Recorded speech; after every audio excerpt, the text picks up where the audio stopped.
پاکستان نے جوابی کارروائی کر کے بہت ہی اچھا کیا، اور انشاءاللہ تعالی فتح پاکستان کی ہوگی، کیونکہ پاکستان حق پر ہے اور ہمیشہ جیت حق کی ہی ہوتی ہے۔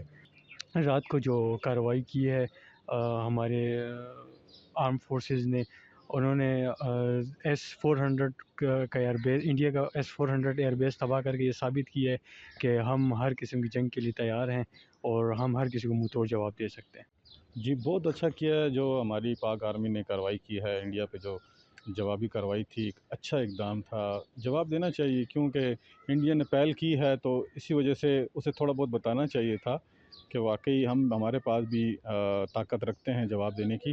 مگر میں تو یہ چاہتا ہوں کہ جنگ نہ ہو تو بہتر ہے، دونوں سائڈوں کے لیے نقصان دہ ہے۔ یہ وہ والی جنگ نہیں ہے جو ہم تلواریں لے کے نکلیں گے، توپیں لے کے نکلیں گے، یہ تو صرف ایٹم کی جنگ ہے، اور اس سے دونوں طرف نقصان ہوگا اور بہت بڑا نقصان ہوگا۔ انشاءاللہ ہم پر امید ہے، انشاءاللہ ہمارا اپنے آرمی پہ اعتماد ہے 100%۔ انشاءاللہ ہماری ٹیکنالوجی سے 100% بہتر ہے۔ ہمارے پاکستان کا جو ٹیکنالوجی ہے نا، اس سے وہ 100% بہتر ہے، اس سے ہمارا فوج بھی بہتر ہے، اس سے ہمارا ٹیکنالوجی بھی بہتر ہے، ہمارا سب کچھ، ہمارا پیریڈ بھی بہتر ہے۔ تو انشاءاللہ ہم نے تو بہت انتظار کیا، ہمارا جو جو ہمارا مطلب صدر ہے، وزیر اعظم ہے، جو ہمارا آرمی چیف ہے، اس نے بہت صبر و تحمل سے کام لیا کہ دونوں ملکوں کے لیے جنگ خطرناک ہے۔ میں مودی بھائی سے، ہمارا ہمسایہ ہے اور ہمسایہ کے حقوق بہت ہوتے ہیں، ان سے ریکویسٹ کرتا ہوں ہوش کے ناخن لیں، ہوش ہے، اس نے اس قوم پہ للکارا ہے۔ دیکھیے ہم نے کتنا صبر کیا، مودی ہم نے بہت صبر کیا، خدا کی قسم بہت صبر کیا، بھگوان کی سوگند جس سے مانتے ہو، اگر آپ نے ہمیں چھیڑ دیا تو میں بھگوان کی سوگند کھاتا ہوں، آپ کو ہم سب ایسے سے مٹا دیں گے۔